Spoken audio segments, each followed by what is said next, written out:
Assalamualaikum dan selamat sejahtera. Nama saya Ahmad Imran bin Ahmad Kamal dari kelas KBA 1322 di kursus Diploma Pengurusan Pejabat dan Teknologi BA 132.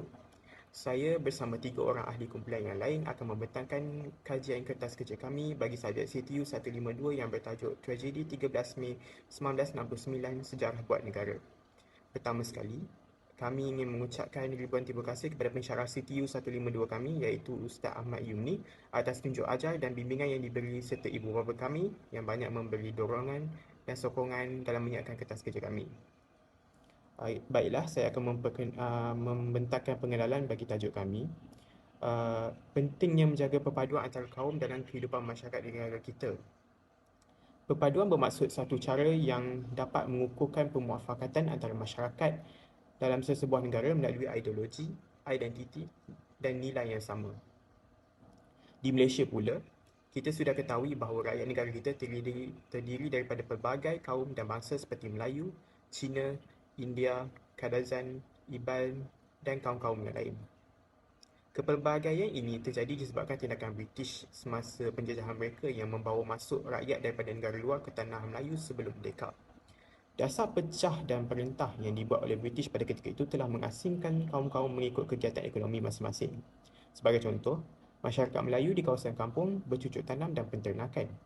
Masyarakat Cina di kawasan bandar dan lombong untuk melombong hasil biji timah dan masyarakat India di kawasan estet getah untuk menoreh getah. Secara tidak langsung, hubungan sosial tidak dapat dieratkan. Namun pada tanggal 13 Mei 1969, setelah merdeka dan pembentukan Malaysia, suatu tragedi telah berlaku, iaitu tragedi 13 Mei 1969. Tragedi yang berlaku akibat konflik perkauman tersebut telah menggugat dan memporak-perandakan ketenteraman tanah air dan meragut banyak nyawa dan harta benda sehingga terpaksa diisytiharkan darurat pada ketika itu. Masalah perkauman yang berlaku khususnya antara kaum Melayu dan kaum Cina pada ketika itu telah mengucar-kacirkan keadaan sehingga berlaku serangan, kerusuhan dan kerosakan harta benda. Keadaan ini berlaku disebabkan pengkhianatan politik oleh orang luar terhadap beberapa perkara sensitif yang termaktub dalam perlembagaan Malaysia seperti kedudukan bahasa Melayu dan hak-hak orang Melayu serta bumi putera. Baiklah, untuk objektif kajian, kami telah menetapkan 3 objektif kajian iaitu yang pertama, mengenal pasti faktor-faktor berlakunya tragedi 13 Mei 1969. Yang kedua, menganalisis kesan-kesan semasa tragedi 13 Mei 1969. Yang ketiga, merumuskan langkah-langkah mengatasi masalah tragedi 13 Mei 1969 dan iktibar yang dapat diambil daripada tragedi 13 Mei 1969. Assalamualaikum, nama saya Syafiqah binti Abdul Hamid. Nombor matrik saya 2022853802. Seterusnya, saya akan membentangkan objektif kajian yang pertama iaitu faktor-faktor berlakunya tragedi 13 Mei 1969. Terdapat 4 faktor di bawah tajuk ini. Yang pertama ialah bahasa Melayu sebagai bahasa rasmi. Menurut karya Muhammad Hasmi Yanuradi dan Muhammad Musyalim Firdaus pada tahun 2023, mereka membuat pernyataan bahawa faktor berlakunya tragedi 13 Mei 1969 ialah bahasa Melayu sebagai bahasa rasmi negara. Ekoran daripada Pengisytiharan Kemerdekaan Tanah Melayu 1957, sebuah perlembagaan persekutuan telah dibentuk dan memberikan keterangan yang jelas tentang kedudukan bahasa Melayu dan bahasa Inggeris adalah sebagai bahasa rasmi negara. Namun begitu, bahasa pengantar yang sama telah menyebabkan setiap kaum sekadar bercakap dalam bahasa ibunda masing-masing sahaja. Hal ini secara tidak langsung menyebabkan berlakunya masalah perpaduan kaum kerana tidak dapat berkomunikasi dengan baik antara satu sama lain. Yang kedua ialah isu pembahagian rakyat antara bumi putera dan bukan bumi putera sehingga menjadi pemisahan antara kaum. Menurut karya Dr. Nur Azuki bin Yusuf pada tahun 2007, pemisahan ini menyebabkan berlaku persaingan bagi merebut hak dan keistimewaan apa yang mereka tidak miliki antara kaum-kaum yang lain. Yang ketiga ialah pertelingkahan parti politik. Berdasarkan karya Muhammad Hasmi Yanuradi dan Ahmad Musyalim Firdaus pada tahun 2023, Pertelingkahan parti politik melalui persatuan-persatuan etnik merupakan salah satu faktor berlakunya tragedi 13 Mei 1969. Pembentukan masyarakat Malaysia yang terdiri dari pelbagai kaum telah menubuhkan banyak persatuan politik, sosial dan ekonomi yang berasaskan kaum masing-masing. Perkara ini telah memperkuatkan lagi rasa tidak puas hati kerana persatuan ini hanya memperjuangkan kepentingan kumpulan kaum yang mereka mewakilinya sahaja tanpa menghiraukan kaum yang lain. Yang keempat ialah perarakan masyarakat Cina yang menyambut kemenangan Parti Tindakan Demokrat DAP dan Parti Gerakan di sekitar Kuala Lumpur. Berdasarkan karya Dr. Kwa Kia Sung pada tahun 2007 pula, pertembungan dengan perarakan orang Melayu yang menyambut kemenangan UMNO memburukkan lagi keadaan sehingga polis pencegah rusuhan terpaksa bertindak meneraikan rusuhan menggunakan gas pemedih mata. Banyak harta benda, tempat tinggal dan kereta musnah disebabkan rusuhan tersebut. Assalamualaikum dan salam YM di hatiku. Nama yang diberi adalah Nordin Farisha Bandik Idris. Nama matrik saya ialah 2022-11574 dari kelas KBA 132-2D. Saya akan membentangkan tentang kesan semasa tragedi 13 Mei 1969 dan langkah-langkah kerajaan bagi mengatasinya.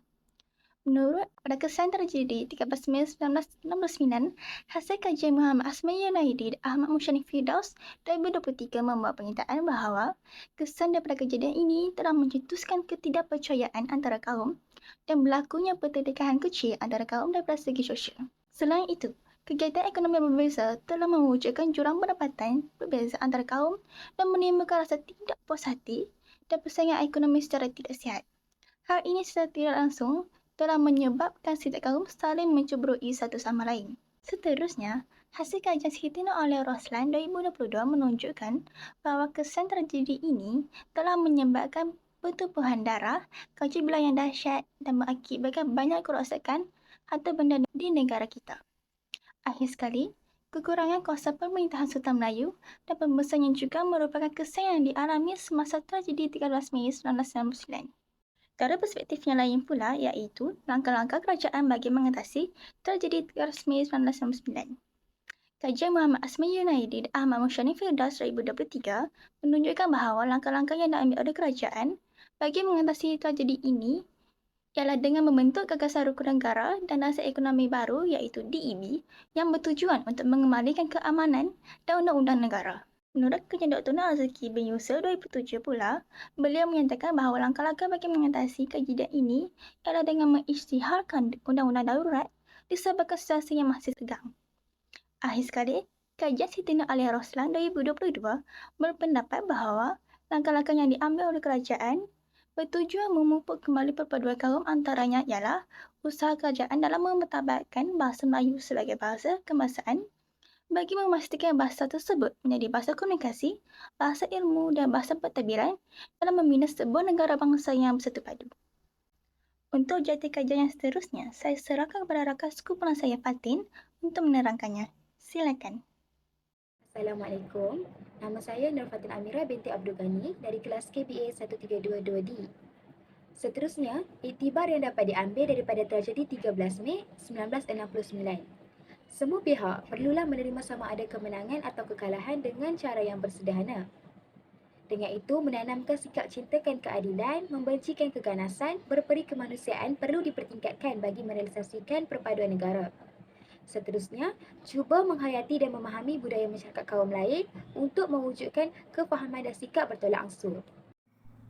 Berdasarkan kajian kes yang telah dilaksanakan, terdapat banyak cadangan yang dapat dikemukakan bertujuan memupuk semangat perjuangan dan perpaduan kaum yang utuh dalam diri masyarakat kini, terutamanya golongan belia, sekaligus bagi mengelakkan tragedi 13 Mei 1969 berulang kembali.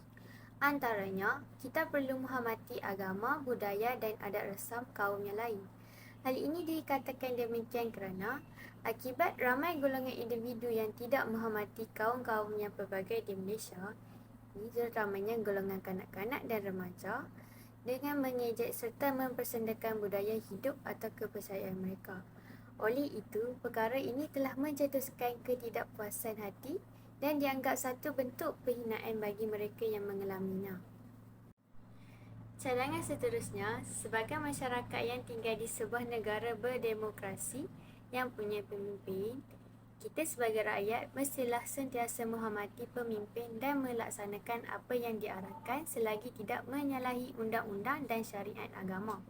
Sebagai pemimpin pula, tugas yang dipikul pastinya sangat berat.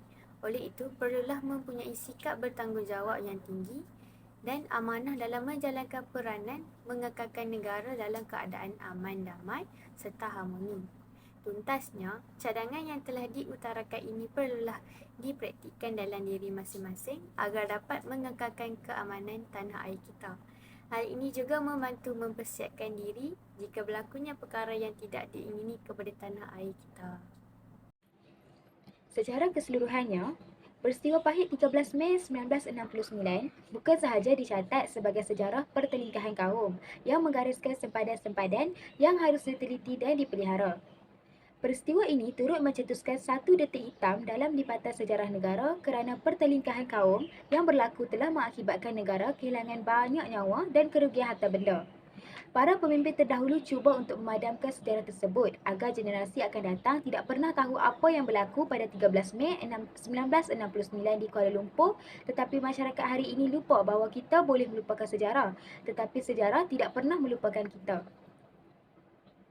Kita seharusnya bangga dengan apa yang telah kita capai. Dengan semangat perpaduan dan keharmonian serta kerjasama dan rasa muhibah, maka kita telah mengatasi segala kesulitan untuk mencapai kemajuan dan kemakmuran yang tidak ada tolok bandingnya. Oleh itu, amatlah mustahak bagi kita semua untuk cuba sedaya upaya hidup bersama-sama dan cuba memahami antara satu sama lain dengan semangat persefahaman, hormat menghormati agar kita terus memelihara keharmonian dan keamanan negara. Sekian, terima kasih daripada kumpulan kami. Assalamualaikum.